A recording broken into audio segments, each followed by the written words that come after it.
everybody, I hope that you're all doing really well today. So I am back to talk about characters that have my name. Yeah, we are literally just talking about book characters, film characters, TV characters that are called Charlotte, and basically assessing how much I like the depiction of my name through those characters.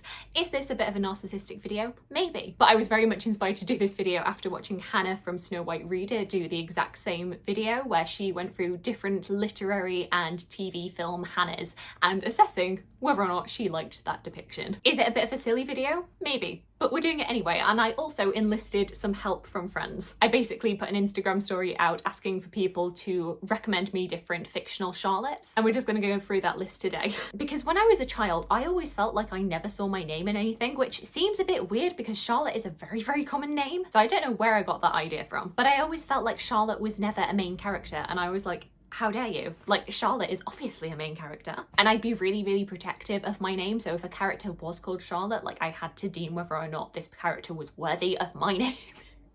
It's so silly. But that's exactly why I loved Hannah's video so much, so we're doing our own spin on that today. I think what really cemented this idea that I had as a child in my head that Charlotte was not a name that was commonly used, and if it was used, it ended up being like minor characters or characters that I didn't really like, was Charlotte in Basil Brush. I don't know how many of you watched the Basil Brush show on CBBC when you were children, but it was like a highlight, a staple of my week. And this particular Charlotte is not a regular character, she's basically just in one episode, but I remember taking great offense because she was basically a bully. We meet this particular Charlotte because one of the main characters, Molly, is competing against her in Sports Day. And yeah, she's kind of rude. She's not a nice character. She's very privileged. She thinks that she's better than everybody else. She frequently picks on Molly, and it's Molly's kind of journey throughout this episode to stand up to Charlotte. And no, we do not like this Charlotte. She doesn't really seem to have any redeeming features, so no. 0 out of 10, would not recommend. Of course, I could not do this video without mentioning Charlotte from Charlotte's Web by E.B. White, a classic Charlotte in children's literature. I always really liked Charlotte. She was really motivating. She inspired so much confidence in Wilbur the Pig. She's played by Julia Roberts in the film, and Julia Roberts just uses this very soothing voice as Charlotte, and she spins her web and is able to save Wilbur and make people realize how valuable and how smart and lovely he is. And then of course you get to the end of the book, which is one of the saddest moments in all of my childhood. Because spoiler alert, Charlotte doesn't make it to the end of the book, and my 5-year-old self was not prepared. Which is why, even though Charlotte the Spider is so great, I'm gonna have to give this representation of Charlotte some minus points here. I also remember as a kid initially not being really impressed that my name was being used for a spider. If you've ever met me, you'll know I do not deal well with spiders. So we're giving this Charlotte a 7 out of 10. She's a great character, but a spider, and I don't do well with spiders. I know that spiders are really important to like our ecosystem, and you know, I would rather have spiders than not have spiders, but they scare me a bit. Another Charlotte from our childhood who I completely forgot about was Charlotte Pickles from the Rugrats. I completely forgot about this because this is one of the mother characters. Charlotte Pickles is the mother of Angelica. And I remember as a kid not really liking Charlotte Pickles very much because I didn't really like Angelica. I feel like when I was watching Rugrats as a kid, it always felt like they were contrasting Angelica's mother to Tommy's mother, and Tommy's mother is much more like traditional, like mother who stays at home. Whereas Angelica's mother, Charlotte, is like really like strong, independent woman, career woman. She's depicted as being kind of cold, but I definitely recommend watching some Rugrats as an adult because there are a lot of like secret feminist messages that I did not pick up on as a kid. I feel like one of the lines that I often see thrown around is, if Angelica's ever going to make it in a male-dominated power structure, she's got to eat, breathe, drink, and sweat self-esteem. Because Charlotte Pickles was not just a strong, independent career woman, she was a strong, independent feminist career woman, and she wanted her daughter to have as much drive and ambition as she had. However, of course, the depictions of the adults is quite minimal throughout the Rugrats. You know, we're looking at the Rugrats, not at the parents. So I'm going to give Charlotte Pickles a 6 out of 10 purely because we didn't get to see her enough. We then have a Charlotte who doesn't like to go by Charlotte. We've got Charlie Enright from the Lottie Project, who you will definitely have seen me talking about at length during our Wilsathon event, which happened a couple of months ago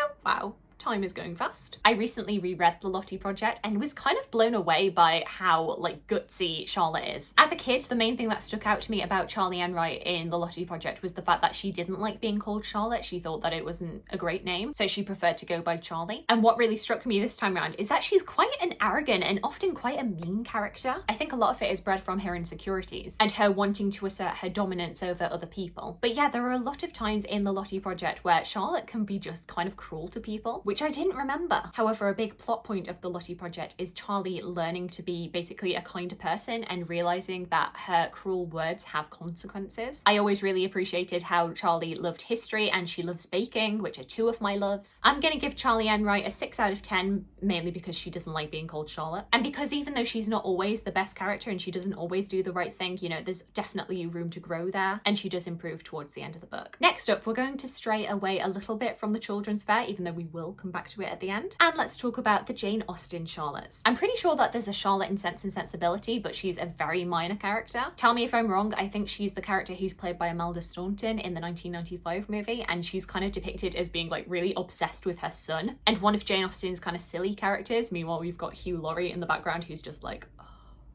he's so done with his wife. We also have Charlotte Haywood in Sanditon, which I haven't read yet and I have been meaning to, but I've always been kind of hesitant to read it because I feel like it's going to break my heart that Jane Austen died before she was able to finish her book that featured a Charlotte as a main character. Like,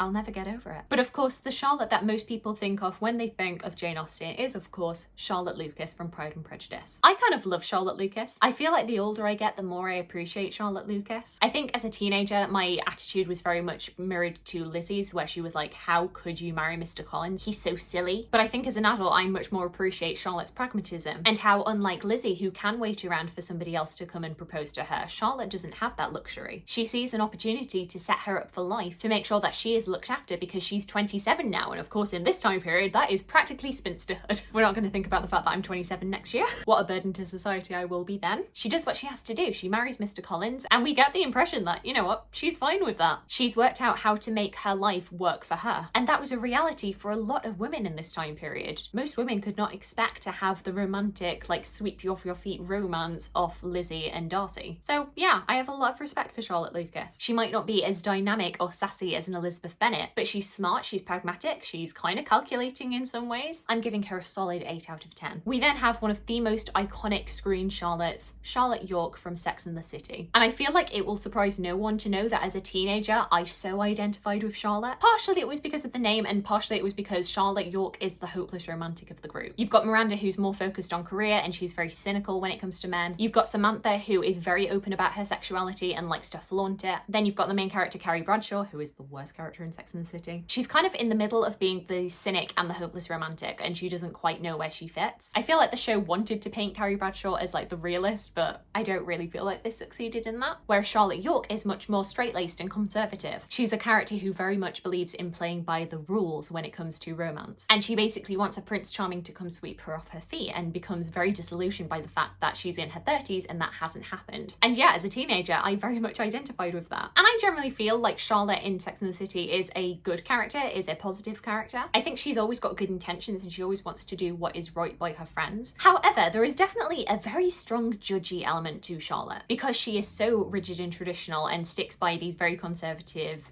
rules. She can be incredibly judgmental, which I don't always like. And they also mention at one point during the series that when she was at college, she was a member of the Young Republican Society, and I'm like, okay. And I can only hope that as an adult, Charlotte did not vote Republican.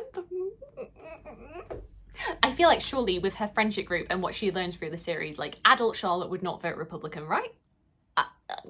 However, I still think of Charlotte York as being one of my favourite characters in Sex and the City because of the fact that she does grow throughout the series. I think especially with the breakdown of her marriage to Trey and then her relationship with Harry, she becomes a much better person. She becomes much less judgmental and much less based on appearances. And she kind of realises where she fits into her friendship group. There's a great scene, I think it's in season 4, where she meets up with a bunch of her old college friends, and they are the traditional, like, waspy conservative housewives. And they are absolutely appalled at Charlotte talking about her sex life, or lack of. And they kind of see Charlotte as being the Samantha of their friendship group and kind of denounce how much she has changed. And also one of the most famous scenes in Sex and the City, which is the soulmate scene, in which the 4 friends decide that they are going to be each other's soulmates and they are going to let men just be these lovely guys that they have for fun. That scene is instigated by Charlotte. She is the one who suggests that friends should be the real soulmates. And that kind of becomes the whole ethos of the show. So yeah, I love Charlotte. I love her in all of her imperfections. I understand completely why other people do not like like her, but I feel like she's a character who grows so much throughout the 6 seasons of the show. She grows a lot as a character, which is something that you can't say about the main character. Carrie Bradshaw is the worst! I'm going to quickly mention on the side a couple of Charlottes that I remember coming across in books. Firstly, a really passing mention to a Charlotte character in Max Porter's Lanny. The Charlotte in this is one that one of the main characters, Peter Blythe, comes across. He basically goes around to her house and he sees what he considers to be very tacky wall art that's decorated around her place. And as an artist himself, he feels really affronted. And he looks around her apartment and he says, "I can usually see a way to understand terrible things. Satanic worship, decaffeinated coffee, cosmetic surgery. But Renoir's portrait of Madame de Bonnieres? No. It cannot be understood or forgiven. And framed in gold plastic and spotlit from above? No offence intended, Charlotte. There is not a chamber of hell hot enough for a woman of your taste. And I'm sorry, but I did not consent for my name to be dragged that much." I think we're going for a 2 out of 10 on that mention. Another instance of a Charlotte in fiction that I deeply took offence to was Charlotte in Winter by Ali Smith. And you might not remember Charlotte, but she is basically the ex-girlfriend of the main character in Winter. And he basically spends the first third of the book bashing his ex-girlfriend. And when I realised that the main character's ex-girlfriend was called Charlotte and this was who he was bashing, I instantly did not want to keep reading the book. 0 out of 10. Do not use my name in this way. And finally, to round off this video, we are going to talk about Charlotte LaBeouf from Princess and the Frog. An iconic Charlotte if ever there was one. Charlotte LaBeouf is best friend to Tiana. They've known each other since they were children, and Charlotte is kind of the counterpoint to Tiana. She is incredibly privileged and wealthy. She basically gets everything. She's incredibly spoiled, she gets everything from her father, unlike Tiana, who is not privileged and has to work incredibly hard for everything that she gets. However, despite this, Charlotte is one of the most delightful Charlotte characters I've ever come across. She is absolutely hilarious, and a lot of that stems from her spoiledness. She's one of those like eternally optimistic and hopeless romantic characters that I love, and still as an adult she wishes on stars and prays that her Prince Charming is going to come find her, much to Tiana's dismay. And I remember watching Princess and the Frog for the first time in the cinema, being really worried that by the end of the film that Charlotte was going to show herself as being a really malicious character, but thankfully this didn't happen, especially when it was revealed that Tiana and Naveen were in love and that Charlotte wasn't going to become a princess anymore. I thought that Charlotte was going to turn on Tiana, and that didn't happen. And Charlotte just shows how kind she is, and she repeatedly shows how much she wants to support her friend, that she's incredibly excited that Tiana has found the love that she wants. I like Charlotte LaBeouf a lot. I think she's a really fun character. I do take slight issue at the fact that, you know, Charlotte is incredibly wealthy and privileged, and yet we don't really get an indication from the film that Charlotte ever really attempted to help lift Tiana and her mother out of poverty. Though I did see some theories from other people saying that perhaps Charlotte had offered in the past, but Tiana had said no, and you can like quite easily imagine Tiana saying no to help. That she would only accept money that was due to her hard work, and that is probably why Charlotte then commissioned Tiana to make all those beignets for her party, knowing that was a way of giving Tiana money that she would accept. I don't know, I do really like that theory. I hope that that is the case. I just feel like otherwise it's kind of questionable that you've got this one woman who is incredibly wealthy who sees her friend every single day really struggling and doesn't offer her any help. But I feel like everything about Charlotte's character kind of points to the fact that she would help if it was taken, if that help was accepted. So I'm giving Charlotte LaBeouf a strong 8 out of 10 for being just a generally hilarious, kind character. My main criticism of her is that I wish we'd seen more of her in the film. So yes, that is the end of my kind of silly video about fictional Charlottes. Unfortunately, there weren't any 10 out of 10s here. I have yet to come across a Charlotte in fiction who I really feel like speaks to my soul. Do let me know of any fictional Charlottes that I didn't mention and that you've come across before. And how do you feel about the portrayal of your name in fiction? Maybe you have a name that you don't see quite as much and you're kind of thinking, Charlotte, what are you talking about? Your name is everywhere. Try having my name. Either way, I would love to hear from you. I hope you're having a fantastic, fantastic day, and I look forward to talking to you again soon. Thanks.